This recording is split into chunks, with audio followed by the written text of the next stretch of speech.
Hello, and welcome to Af-Rui-Ka. I just did this entire tour, and I realized I wasn't recording. So, I'm just gonna dispense with all formalities and just jump right into this.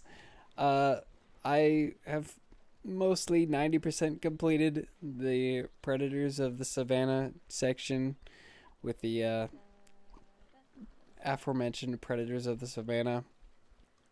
Also, if my audio just cuts out momentarily, it's because I'm coughing.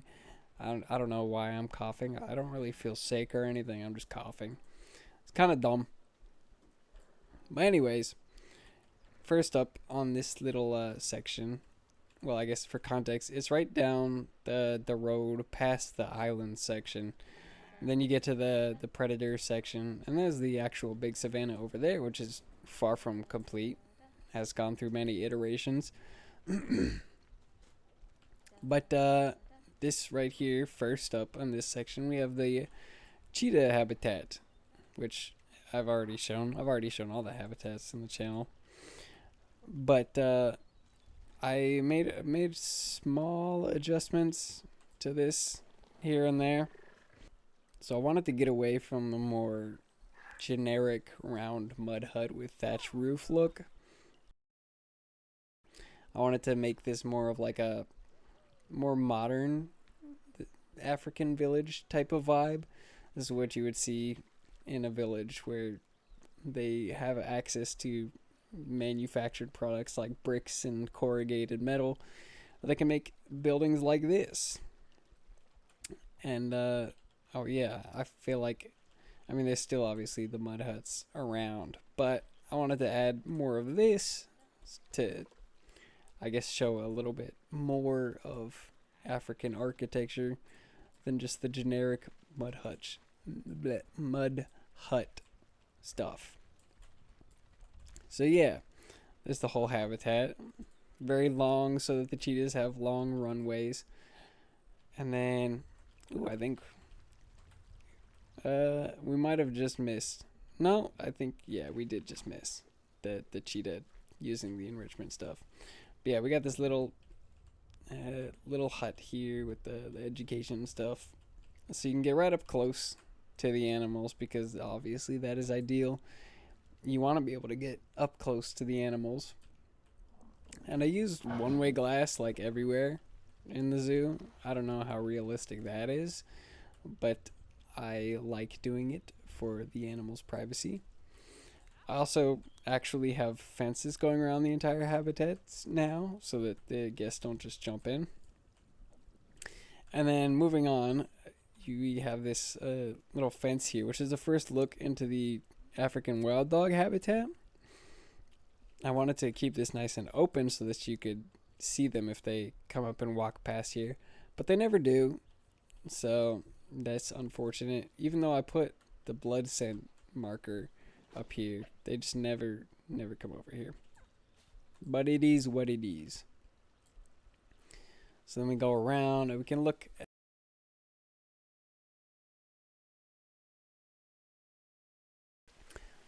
excuse me, look at the main area where you have these nice little more glass lookouts. So again, you can get nice up and close to the animals, which is ideal. And then there's a nice big long, what would I call this? I called it a panorama in the title of the video. I don't know if that's correct or accurate. And then at some point I need to put something in the back, something like this, to kind of go around along the back of the path so that I can put the path in shade while the habitat stays in the sun. So you can get a good lighting gradient, because if the path is in shade and then the habitat is all lit up, that attracts the guest's attention away from whatever might be around into what is actually important. And look, they're doing a cute little playing animation. I love that for them. Then there's another little lookout area where you can see the enrichment, feeding enrichment. And then over here I have a little bathroom, again with the corrugated metal, the bricks. And then right up here, see, it's all about the fine details sometimes. You know how in like the porta johns, whatever you call them, they have like the lock indicators, which will like let you know, oh, this one's locked, it's occupied, and this one is not locked, so you can enter. So I put little like buttons to show that, and that's the kind of thing in Planet Zoo that just kind of like makes me smile. It's just like it's the little things like that where like I mean, if you just don't even get up close, you wouldn't even notice. But it's the little details that are like just fun to do. And then we have the striped hyena habitat in the middle here. This is the side that is in the shade, so it's not as nicely decorated as the other side. And also the striped hyenas don't even hang out on this side, which is nice that they hang out on the side with the sun. And then I wanted to do more variation with the houses and stuff, or I guess the huts. Uh, Excuse me again. So some of the like the huts that I basically just like Google image searched to see different building styles and stuff. Some of them had more like rocks integrated into the mud with like wood beams, I guess you could call them, just to like stabilize the mud, I guess. And it adds more variety, so I like it. It looks nice. Then we get over to the sunny side of the striped hyena habitat where they actually do hang out. And man, this is still like one of my favorite habitats that I've made so far. It's just like, it's just so cool looking. You have this nice little bridge that they can walk up right in front of the Jeep, and we'll go around. Hopefully they haven't walked by. We'll go inside into the ranger outpost in the cave. And then we can go, ooh, they're right there, right in front of us. We can sit in the Jeep and look into the habitat from the Jeep. And this is like my favorite thing that I've ever done in this game, is use the Jeep as a viewing area for the habitat. And the striped hyenas come and they like stand on the bridge right in front of it all the time. So it's perfect. This actually worked out really well. And like I said, this is just like my favorite habitat in the whole game, at least that I've made. There's some better ones out there. But yeah, it's supposed to just be like a little ranger outpost with some education stuff. So yeah, that looks nice. I like this, as I already have told you multiple times in this video. Then over here, I did another like, I guess, varied approach to the traditional mud hut vibe. A lot of the mud huts will have like sticks and branches put into the side of them, I guess just to like stabilize it, to keep all the mud from falling apart. So yeah, I did that just to add more variation, like I said earlier. And then over here, I built a little well, like the kind of well that they're building out in Africa, because as you probably know, a lot of people in Africa don't have access to clean running water.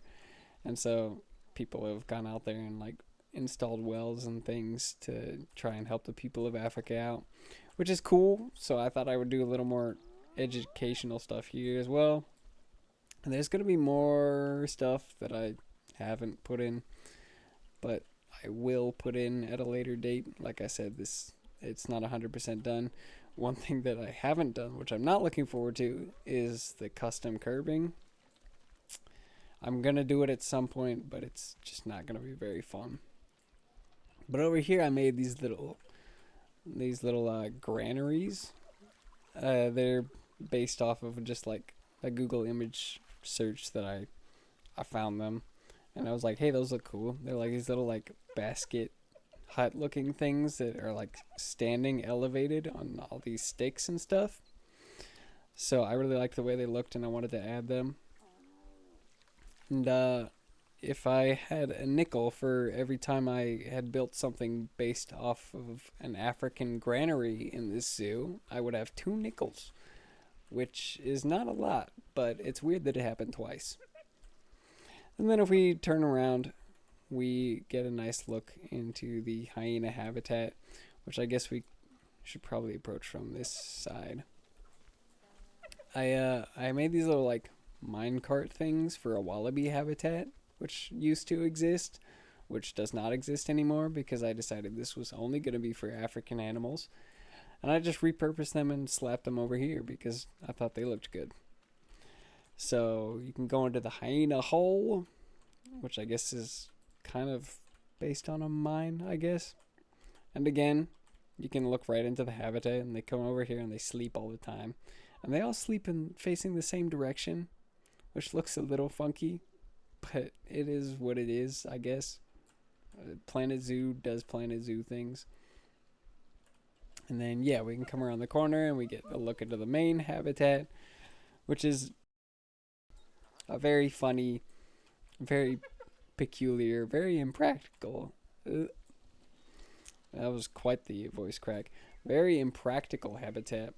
You have all these gigantic fake elephant bones with a gigantic bridge over top, which I haven't figured out. I still haven't figured out an actual purpose for this bridge.